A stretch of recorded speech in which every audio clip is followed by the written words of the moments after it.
नमस्कार, परखड आणि निष्पक्ष ग्लोबल न्यूज मध्ये आपले स्वागत आहे। पाहूया आजच्या ठळक घडामोडी। राधानगरी धरणाचे 7ही दरवाजे उघडल्यामुळे पंचगंगा नदी पातळीत वाढ होण्याची शक्यता। मागील काही दिवसांमध्ये पडलेल्या मुसळधार पावसामुळे अनेक भागामध्ये पूर परिस्थिती निर्माण झाली होती। त्यानंतर जनजीवन पुराचा फटका सोसल्यानंतर आता कुठं पूर्वपदावर यायला सुरुवात झाली होती।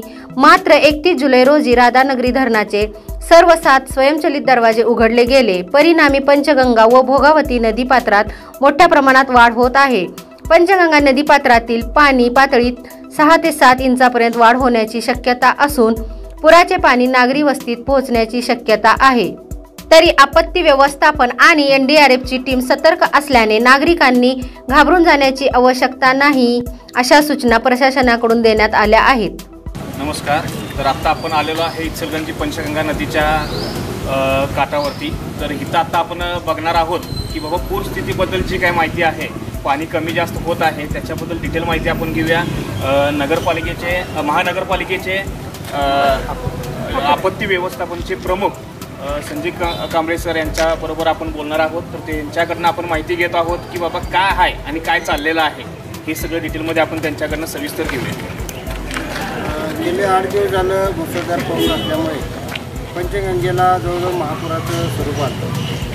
जवळजवळ आता 2 दिवस पावसानं उसंती दिल्यामुळे जवळजवळ आता कालपासून आजपर्यंत जवळजवळ 11 इंचानं पाणी खाली झालं। त्यामुळं या नागरिकांना थोडा दिलासा मिळालेला आहे। तर आजची स्थिती बघितली तर सकाळी 6 वाजल्यापासून परत राधानगरीचे 7 दरवाजे पाणी त्यातून येताना 10,000 क्युसेक पाणी प्रवाह होत आहे आणि विजेसाठी एक 1500 असे 1150 क्युसेक पाणी या ठिकाणी आता आलेलं आहे। तरी इथं यायला किमान 12 ते 13 तास लागतात। जरी पाणी ते आलं किंवा धरणातून पाणी सुटलं तरी नागरिकांनी घाबरून जाण्याचं काही कारण नाही आहे। कारण का आता जवळजवळ आपली पाण्याची पातळी जवळजवळ 11 इंचानं कमी झालेली आहे। आता पाण्याची पातळी बघितलं तर आपली 71.7 वर आहे। जरी ते पाणी आलं तर किमान एक 6 ते 7 इंच वाढेल किंवा वाढणार पण नाही। म्हणून या इचलकरंजी शहरातील किंवा या पूरबाधितच्या जे नागरिक राहतात त्यांना एक आव्हान करतो की तुम्ही घाबरून काही जाऊ नका।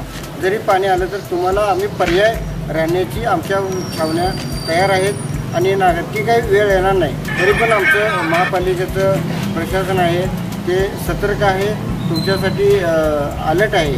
त्यामुळे कुठल्याही प्रकारची जीवितहानी होणार नाही याची आम्ही या ठिकाणी खबरदारी घेतो।